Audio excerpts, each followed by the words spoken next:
नमस्कार, मी डॉक्टर योगिता. पुन्हा एकदा तुमचे सर्वांचे स्वागत करते आपल्या आवडत्या चॅनलमध्ये. मैत्रिणींनो, आजचा हा व्हिडिओ खास तुमच्यासाठी. आज आपण महिलांच्या आरोग्याशी संबंधित अत्यंत महत्त्वाच्या विषयावर माहिती घेणार आहोत. ते म्हणजे गर्भाशयाच्या मुखाचा कॅन्सर म्हणजेच सर्व्हायकल कॅन्सर. सर्व्हायकल कॅन्सर म्हणजे गर्भाशयाच्या मुखाला म्हणजेच सर्व्हिक्सला होणारा कॅन्सर. महिलांमध्ये आढळणाऱ्या महत्त्वाच्या कर्करोगांपैकी हा एक आहे. विशेष म्हणजे तो लवकर ओळखला आणि योग्य वेळी उपचार केला तर मोठ्या प्रमाणात प्रतिबंधित व बरा करता येऊ शकतो. मैत्रिणींनो, तुम्हाला प्रश्न पडला असेल, गर्भाशयाचे मुख म्हणजे नक्की काय? गर्भाशयाचा खालचा योनीशी जोडलेला भाग म्हणजेच गर्भाशयाचे मुख. त्यालाच आपण सर्व्हिक्स असे म्हणतो.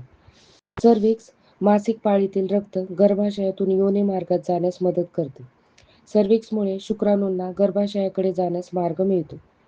गर्भाशय मुखामुळे गर्भधारणेदरम्यान गर्भाशयातील गर्भाचे संरक्षण करण्यास मदत होते. प्रसूतीच्या वेळी सर्व्हिक्स हळूहळू उघडते, ज्याला सर्व्हायकल डायलेटेशन देखील म्हणतात. आणि बाळाच्या जन्मासाठी मार्ग तयार होतो. अशा या सर्व्हिक्सच्या पेशीमध्ये असामान्य किंवा अनियंत्रित वाढ होऊन कर्करोग तयार झाला तर त्याला गर्भाशयाच्या मुखाचा कर्करोग म्हणजेच सर्व्हायकल कॅन्सर असे म्हणतात. मैत्रिणींनो, तुम्हाला माहिती का सर्व्हायकल कॅन्सर नक्की कसा होतो? तर सर्व्हायकल कॅन्सरचे सर्वात महत्त्वाचे कारण म्हणजे HPV व्हायरसचा दीर्घकाळ टिकून राहणारा संसर्ग होय. HPV व्हायरस म्हणजेच high risk human papilloma virus. HPV हा अतिशय सामान्य व्हायरस आहे. हा प्रामुख्याने लैंगिक संपर्कातून पसरतो. या HPV व्हायरसचे अनेक प्रकार आहेत. त्यापैकी काही हाय रिस्क HPV टाइप्स गर्भाशयाच्या मुखाच्या पेशीमध्ये बदल घडवून आणू शकतात. मैत्रिणींनो, HPV संसर्ग झाला की लगेच कॅन्सर होतो असे नाही. तर काही महिलांमध्ये HPV संसर्ग शरीरातून निघून न जाता वर्षानुवर्षे टिकून राहतो. अशा या पर्सिस्टंट HPV इन्फेक्शनमुळे सर्व्हिक्समधील पेशीमध्ये बदल होण्याचा धोका वाढतो. या HPVमुळे सर्व्हिक्समधील पेशींच्या DNA वर परिणाम होऊन पेशींची वाढ आणि विभाजन अनियंत्रित होऊ लागते. या अवस्थेला सर्व्हायकल प्री कॅन्सर असे म्हणतात. ही अवस्था म्हणजे कर्करोग नसते, तर प्री कॅन्सरस बदल उपचाराविना राहिल्यास काही वर्षाच्या कालावधीत काही महिलांमध्ये कर्करोग विकसित होऊ शकतो. मैत्रिणींनो, सर्व्हायकल कॅन्सरच्या सुरुवातीच्या अवस्थेत अनेक महिलांमध्ये कोणतीच लक्षणे जाणवत नाहीत. कालांतराने काही महिलांमध्ये 2 मासिक पाळींच्या मध्ये अनपेक्षित रक्तस्राव किंवा स्पॉटिंग दिसते. तसेच संभोग झाल्यानंतर योनी मार्गातून वारंवार रक्त येणे हे वॉर्निंग साईन दिसते. महिलेच्या मासिक पाळीमध्ये जास्त रक्तस्राव होणे, मासिक पाळी जास्त दिवस राहते किंवा नेहमीच्या पाळीच्या पॅटर्नमध्ये अचानक बदल दिसतात.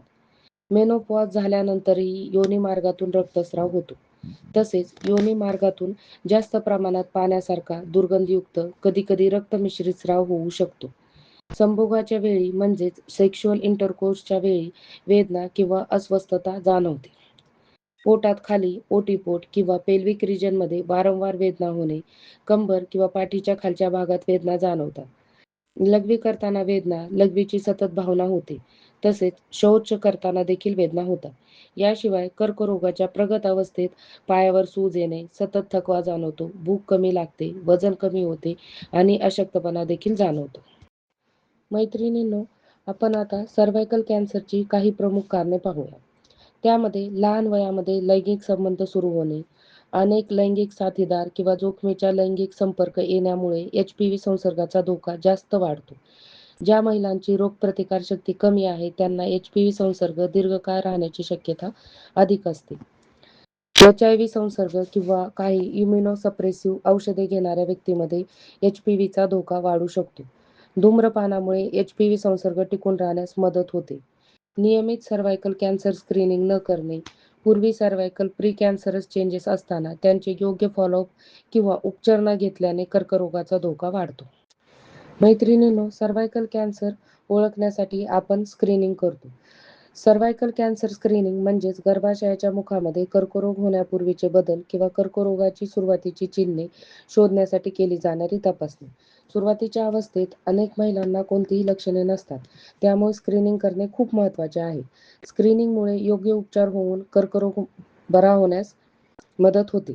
सर्व्हायकल कॅन्सर स्क्रीनिंगमध्ये HPV टेस्ट, त्यालाच आपण ह्यूमन पॅपिलोमा व्हायरस टेस्ट म्हणतो. पॅप स्मिअर आणि VIA टेस्ट यासारख्या टेस्टचा समावेश होतो. या स्क्रीनिंगमध्ये बदल आढळला तर लगेच कर्करोग आहे असे नसते, तर डॉक्टर आपल्याला पुढील काही तपासण्या सुचवतात. त्यामध्ये repeat HPV, repeat pap test किंवा बायोप्सी देखील सुचवू शकतात. मैत्रिणींनो, तुम्हाला आता प्रश्न पडला असेल की सर्व्हायकल कॅन्सरचा उपचार होऊ शकतो का? तर सर्व्हायकल कॅन्सरच्या स्टेज, प्रकार, रुग्णाचे वय, एकूण आरोग्य किंवा इतर घटकांवर उपचार अवलंबून असतात. यामध्ये प्रामुख्याने surgery, radiotherapy, chemotherapy, targeted therapy किंवा इम्युनोथेरपी यांचा समावेश होतो. सुरुवातीच्या अवस्थेत कर्करोगाचे निदान झाल्यास उपचार अधिक प्रभावीपणे होतात. मैत्रिणींनो, सर्व्हायकल कॅन्सर टाळता येतो का? तर होय. सर्व्हायकल कॅन्सर हा अनेकदा प्रतिबंधित करता येतो. HPV लसीकरण हा सर्वात महत्त्वाचा प्रतिबंधात्मक उपाय आहे. नियमित सर्व्हायकल कॅन्सर स्क्रीनिंग केल्यामुळे गर्भाशयाच्या मुखातील पेशीमध्ये बदल निदर्शनास येतात. HPV संसर्ग हा लैंगिक संपर्कातून पसरतो. त्यामुळे लैंगिक साथीदारांची संख्या कमी ठेवणे तसेच सुरक्षित लैंगिक व्यवहार करणे कधीही चांगले. धूम्रपान टाळावा, यामुळे सर्व्हायकल कॅन्सर होण्यास प्रतिबंध मिळतो. आपली रोगप्रतिकारशक्ती कशी चांगली राहील याकडे प्रामुख्याने लक्ष द्यावे. त्यासाठी संतुलित आहार घ्यावा, नियमित व्यायाम करावा, पुरेशी झोप घ्यावी, फळे, भाज्यांचा आहारात समावेश करावा, डॉक्टरांनी दिलेली औषधे नियमित घ्यावी. HIV किंवा इतर आजार असल्यास नियमित डॉक्टरांचा फॉलोअप ठेवावा.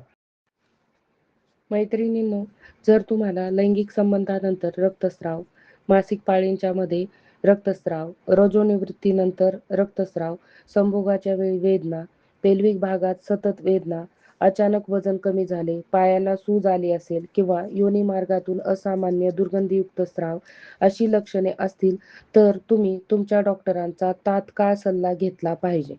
त्यांना त्वरित भेटून पुढील तपासण्या आणि उपचार घेतला पाहिजे.